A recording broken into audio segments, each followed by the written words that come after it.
scheduling at the end of class, where you had a lot of people scheduled stuff already, and getting onto their second drives too. So those of you who haven't done a drive yet, you get priority right now. I want to get you at least a couple of drives scheduled. And then also some sim time. And a simulator class would be better for you right now. We could do that all at once for like 2 hours. You guys would almost be done unless you're done already with that. Did you do something with Patty this weekend? Last weekend? Yeah, so that's your first 2 hours. So we're also doing another one, another couple hours here. Maybe Friday, if it works for you. We'll have snacks and stuff and workshop and have fun. Okay? All right, what are those 4 main things you got always when you're driving? 4 main things, always. Your driving world. What? Oh, laws. Stop signs would be what? Part of the law? Yeah? Yeah? The environment? Good. Drivers and Vehicles. Drivers and vehicles. Got to put them someplace, huh? In something. And then, of course, you put them on the what? On the road. So the environment includes the road, too, obviously. We're going to talk a lot about that tomorrow. All kinds of environmental conditions that affect your driving. Like what? Outdoors. Huh? Snow. Rain. dirt. Sun. You're right. Absolutely right. Sun affects how? So, yeah, absolutely. Okay. Blind you. People are excited in the sun. That's true. Yeah. Notice how vehicles grow arms during the summer months? Oh, yeah. Yeah. It's kind of stupid, isn't it? Because they're traveling alongside what? 10,000-pound vehicles right next to them, and any one of them could make a little mistake, and there goes their arm. You don't do that? No, I don't do that. And then look what it does to your arms. I mean, it'd be uneven tan. I gotta have an even tan. I'm sorry. Terrible tan. Okay, so you're right. We talked last time about what major component that affects like everything. Drivers. If a crash is going to occur, what? How many times out of 10? Drivers?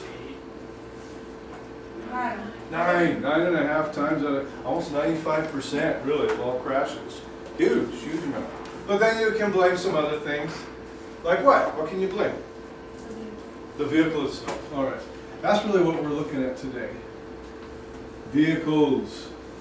What do you guys drive? Cars. Just cars? And bikes. And bikes? Think in terms of, what's the most noticeable distinction about vehicles? Cars. You got cars, you got trucks. What's different about them? Size. What distinguishes size? You're right. Color. Hey, don't discredit that. Actually, cops want to know the color of the vehicle first. Why? Which is more noticeable? Red. There you go. Yellow, white. You can really identify a vehicle by its color first. You're trying to track it. Size is the biggest thing, right? Or the smallest thing. That's different about vehicles. So that's what we're looking at, especially. All right? Put it on a spectrum. What do you have at one end of the spectrum versus the opposite end of the spectrum? Motorcycles would be Small. small. Okay, let's put motorcycles out here. Not the smallest, but still. What's that? Don't draw one. Okay. They're not fond of my artistic abilities. Motorcycles. What else? Keep going. Bikes. Bikes. Even smaller, right? Tricycles. Okay, sure. Smart cars. Smart cars. Trikes. Smart cars would be a little bit more this way, yeah? They're about 1,000 pounds. Some motorcycles are actually about that heavy, too. 1,200 pounds. All right, don't have one topple over on you. What do you think the average size vehicle is? Average size. What do you drive at home? Keegan? Like 1 ton? 1 ton is what? 2,000? Add 50% to that. 1.5? Yep. 3,000 pounds. 3,000 pounds. That's what your average is. That's what that yellow Mustang is out there. It's exactly 3,000, about 50 some odd pounds. All right? That's your average. What do you guys drive? What do you drive? I know a camera. A what? 91 Camry wagon. There you go, Camry, right there. Next. Yes, Any Ford Mustang? any Ford Mustang. Yeah, that's what you drive. Okay. Yes, I know what you drive, but you know how much. Oh, truck too? So you got the BMW, and that's definitely 3,000. But a truck? Yeah, we're going where? What kind of truck maybe though? Could be a small truck. Huh? Chevy, Sorry. Chevy what? Is it a full bed? Yeah. Or is it, okay, there you go. Now we're dealing with like 4,000 to 5,000 pounds. Oh, okay. So trucks. Now if it's one of those S10s, it'd be down here. Size of the It's car. not. It's not? Okay, small truck. Keith. F100. Oh, there you go. That was my first one right there. F100, Ford F100. Okay? Now we're dealing with that 4,000 to 5,000. Look at that, 4,000 to 5,000 pounds. 5,000 pounds definitely a Suburban. Anybody drive one of those? No? No? Used to? Excursion? Those Cadillac, what are those things called? The Denali is the GM, what? An Escalade, there you go. Those are all there, 5,000 pounds, which is almost twice as heavy, but still they're kind of small compared to what else? Now come this way. Semis. What else? Buses. Good. Anything else? What? F650. F650. You're right. Okay. Yeah, I'll pull it somewhere around there. Okay. The semi is going to be the biggest one you've identified up here. How heavy do you suppose that is compared to your 3,000? 10,000? Yeah, we're right about here for 10,000. 20,000. No. With the trailer on now is what I'm talking. The semi-tractor trailer. I have 50,000, even higher. 80,000 pounds is what we're dealing with, on average. Okay? Can be as high as what? 120,000 pounds. How does that compare to there? This is what fully loaded trailer. The tractor itself pulling it. Wait, is that a flatbed or? No, it's the trailer that's cargo hold itself. Now you have something called a triple. You guys know what a triple is? We don't allow them in this state, but Oregon, California, triples. It's like a train going down the road. And it's got two trailers on it. I'm going to draw it. I'm going to draw it. All right. All right. See? Not bad, huh? And then you got this, and then all these axles, and then another one. Look at all this. It's all attached. It's all attached. And then another one. They can put 3 on? Yes, they can. That's so scary. It's like a train. Oh, a train? Isn't that the heaviest vehicle? That's on the road. It's not. Oh, is it? It's on some of my roads. Where? Roads are consistent of what? Okay, It's a kind of what? Cross. Crossing. And you do what? You go, Over. you use it for just that little bit, but that's the most dangerous part of my road. Train. I got something, if we get around to it today, we may, it's called blood on the tracks. Ooh, Yeah. we saw red asphalt last week, right? Yeah. Right? So that, yeah, okay. Blood on the tracks. Heaviest vehicle out there, most dangerous. How heavy? 300,000?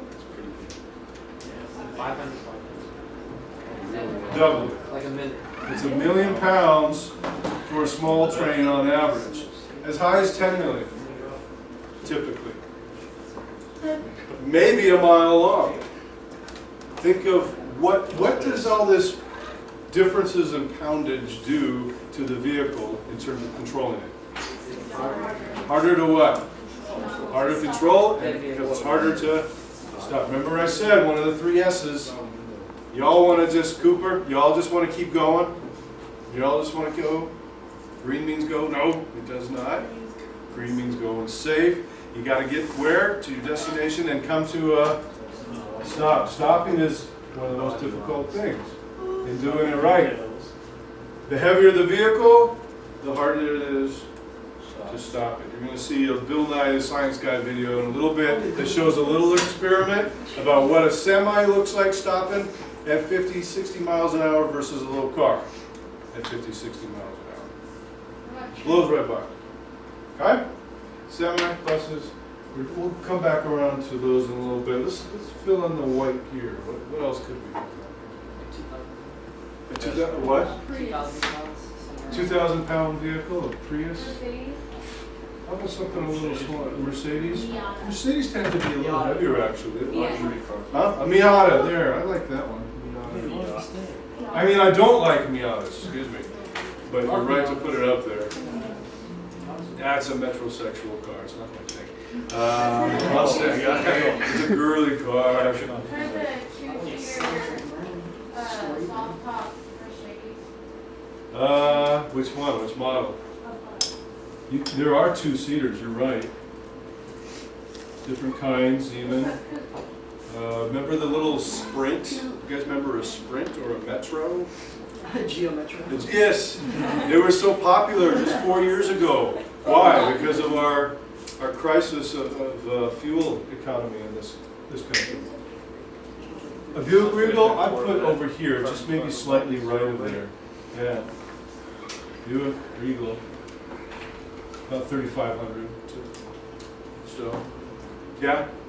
Do you have the weights of cars? The what? The weight of cars? No, you don't have to, but you should just sort of know roughly. Roughly. Here's your average.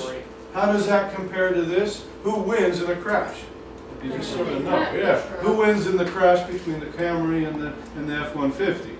That's one. F-150. So you start looking at vehicles like that, which are what?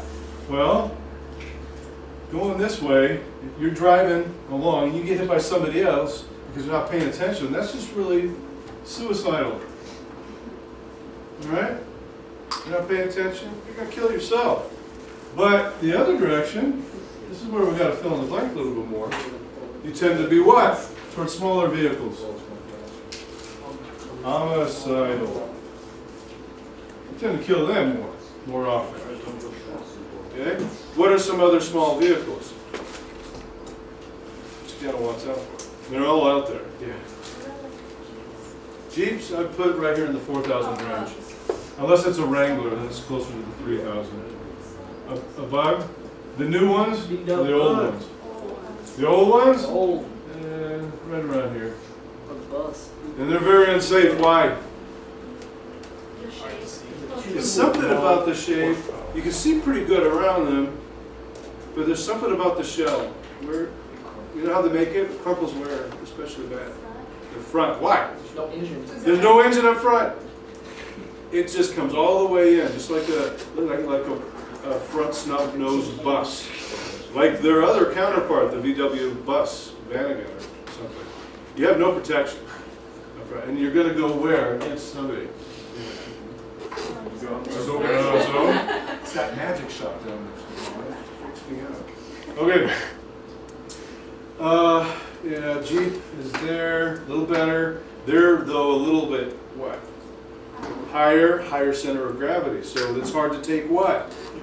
Turns, corners, sharp corners, curves, etc. It might topple over more readily. So not always the best either. But those old bugs. Draw. See, you can do better. Right? Right? Yeah. Good? It actually looked like okay. Yeah, very unsafe. The engine is in the back. So unless you want to drive backwards the whole time, you'd be safer that way. Now the newer ones, though, are more like this average size, and they're very safe VW bugs on the road. All the engine is up front now in the new ones. What's that? Yeah. It's not as cute? Yeah, I like the old ones too. Actually. Oh, that's a good one. We haven't talked about that. The RV. It can be as bigger than the 650s, as big as a bus. In fact, some are buses. The Class C motorhome is a bus. You got to get what?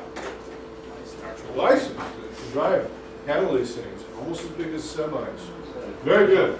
These, I think these are some of the more dangerous people on the road. How come? They're old. They're older. Yeah, that's true.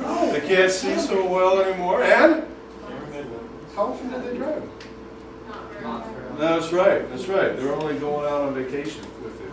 Maybe 1 week a year. So they're not used to it. They forget. Okay. What else? What else? Cooper. What else? What else over here? What else can we put here?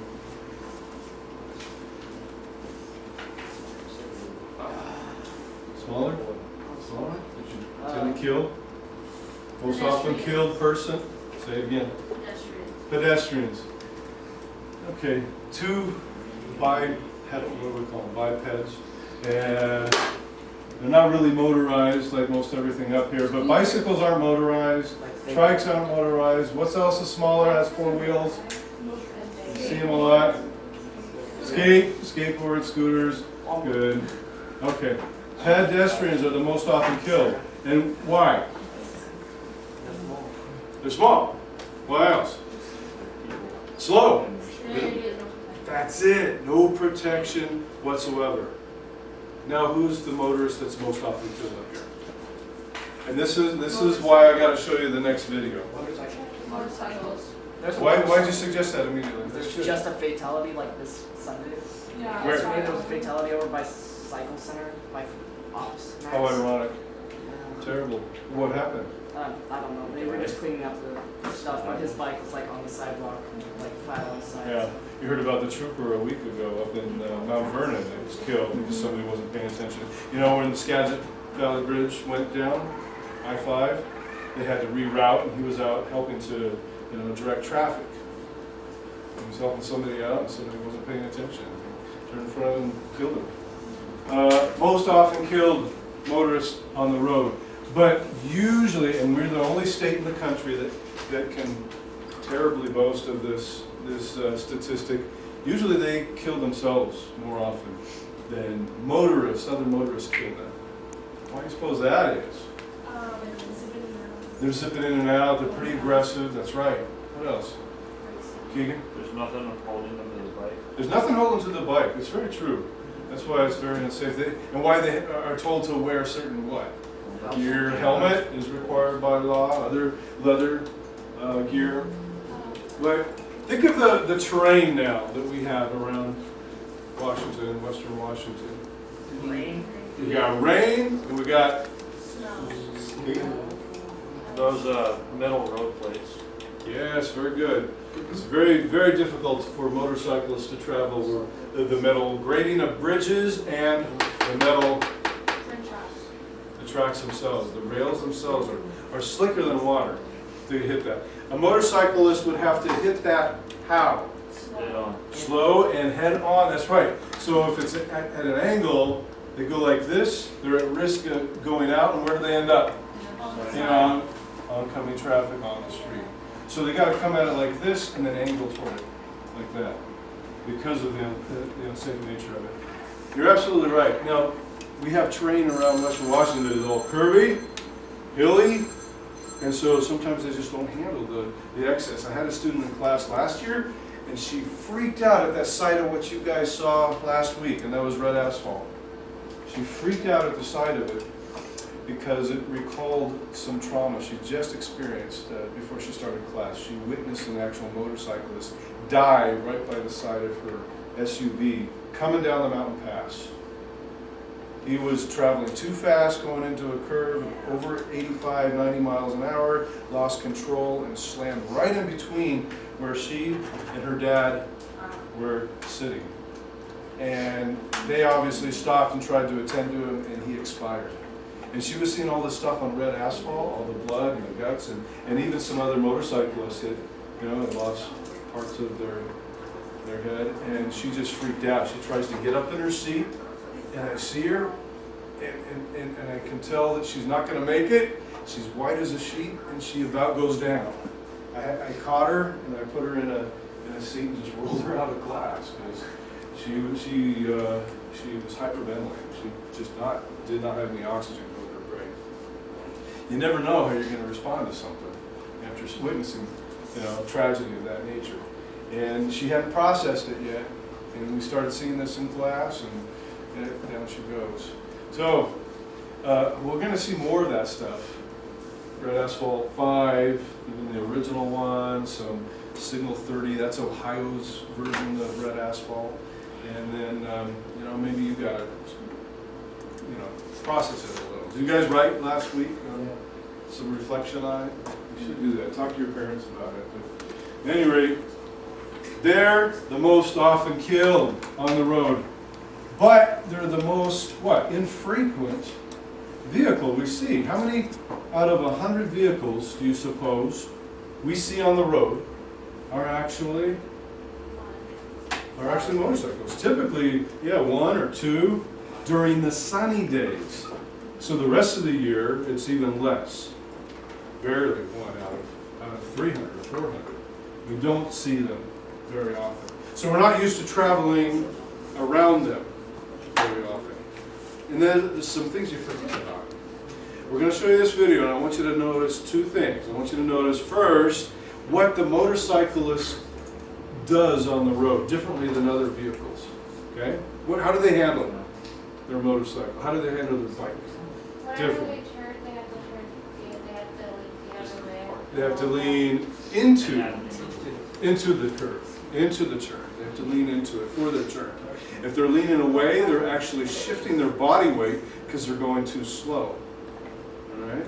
That's a little different too. So now you can begin to anticipate, predict, part of the IPTI process, what a motorcyclist might do based on their body position, what they're doing. So you're right, look for their lean. They shift in the lane a lot. I want you to figure out why. And then also why they complain the most about people on the road. What is the biggest complaint about how... That people follow too close. That's it. How'd you know? Yes, it is right. There you go. Experience. I know. Very good. All right. It's called Motorcycles, Cars on the Common Road.